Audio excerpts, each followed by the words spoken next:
Shalom, thank you for taking your time to watch my video where I'll be presenting an overview of my final paper, uh, in which I talk about the superiority of the Son of God. And the Bible passage is Hebrews chapter 1, verse 3 to 4. This passage stands as one of the most concentrated Christological statements in the entire New Testament. In just two verses, the author of Hebrew encapsulates the epistle's central claim, which is the Son of God is superior in person, the Son of God is superior in work and in status to every Old Testament mediator, institution, and figure that preceded him. Hebrews 1 verse 3 reads this: The Son is the radiance of God's glory and the exact representation of his being, sustaining all things by his powerful word. So, a prominent feature of Hebrews, of the book of Hebrews, is its sustained pattern of comparative arguments. Contrasting Christ and the new covenant, he inaugurated against the figures and institution of the Old Testament. So in Hebrew, you will see the author comparing Jesus, what Jesus did, the person of Jesus, and the work of Jesus with the characters of the Old Testament or the system of the Old Testament. And one keyword that I would like to point out from the book of Hebrew is the word kreiton in Greek, which means better, superior, stronger, or more excellent. This word is the structural spine of the entire book.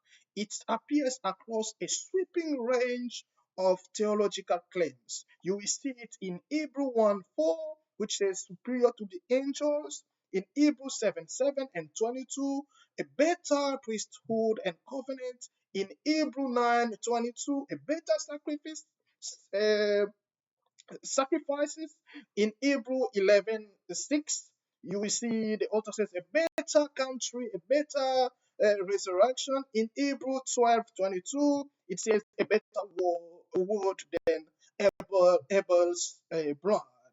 So you will see that if you can forget everything about the book of Hebrew, don't forget this word better. That means Jesus is better. What Jesus accomplished is better than the Old Testament. So next one, I move to the Old Testament backdrop.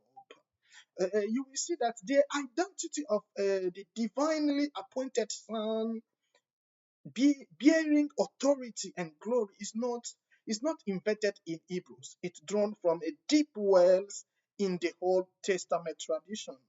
And I presented three main passages. The first one is 2 Samuel 7 12 to 6, where it talks about the Davidic covenant. God establishes the king as his son. The second passage that we can draw from the Old Testament, it is Psalms 2, the Messianic king, where God calls his anointed my son in verse 7. You can also check Psalm 110, Psalm 110, where we see a royal figure is seated at God's right hand, sharing in divine rule and priestly authority.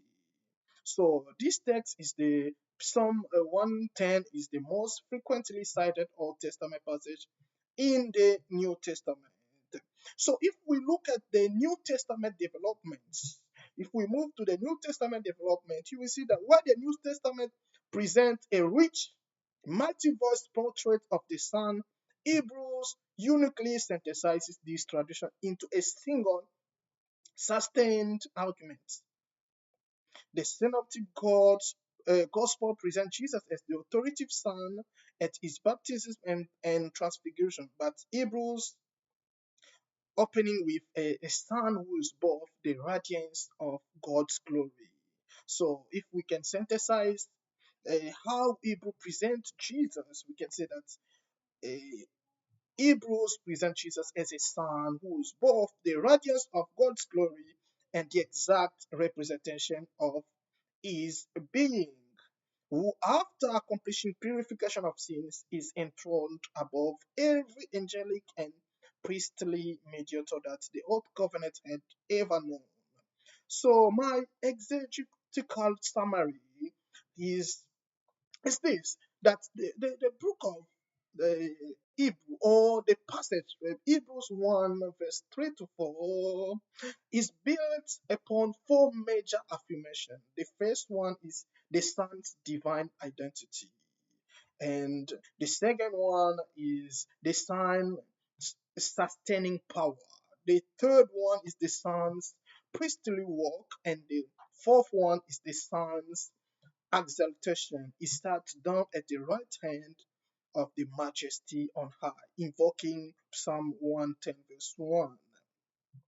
So I also try to use the our textbooks method and in this passage. And the first method I used was to identify the source and context. We can see that I was able to identify the primary allusion is to Psalm 110, verse 1.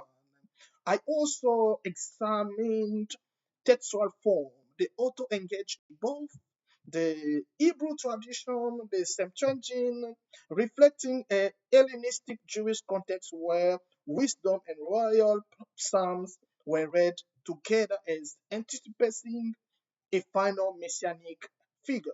So the fourth method I could use was to discern the authorial intent, and then I was able to discern that the original Davidic right hand imagery is typologically and eschatologically fulfilled in Jesus. So that's what the author wanted to pass on, the message that the author of Hebrew wanted to pass on. The fourth method, it was the theological implications of Hebrews 1 verse 3 to 4. So we will see that this passage presents Jesus as the culmination of the Old Testament's multifaceted messianic hope. But we also had some issues, difficulty issues to interpret some words such as radiance and exact representation. So scholars debate whether the Hebrew or the Greek word used, apaugasma and character, imply ontological identity or functional correspondence. But the majority views that the language affirms the Son's full divinity. Another debate is the wisdom literature allusion of Psalms 110, verse 1. Even though some argue for deliberate wisdom, Christologically, Christology, others caution against overreading intertextual echoes in the absence of explicit citation. Another difficulty was having become superior to angels. Their language emphasized his new status as the incarnate, crucified, and exalted Messiah. Then, if we look at the outline, a preaching outline, I would give three or four outlines. The first one, the Son's unique identity. The second one, the Son's cosmic and redemptive work. The third one, the Son's exaltation and inheritance. And the fourth one, the applications. So my conclusion was that Jesus is enough. Jesus is supremely sufficient and gloriously unique. So the Son's superiority is not merely a doctrinal statement, it is a summons to faith, hope, and worship. So if you can forget, as I said, everything, don't forget this one. Jesus is better, Jesus is stronger, Jesus is more excellent. Thank you and God bless you.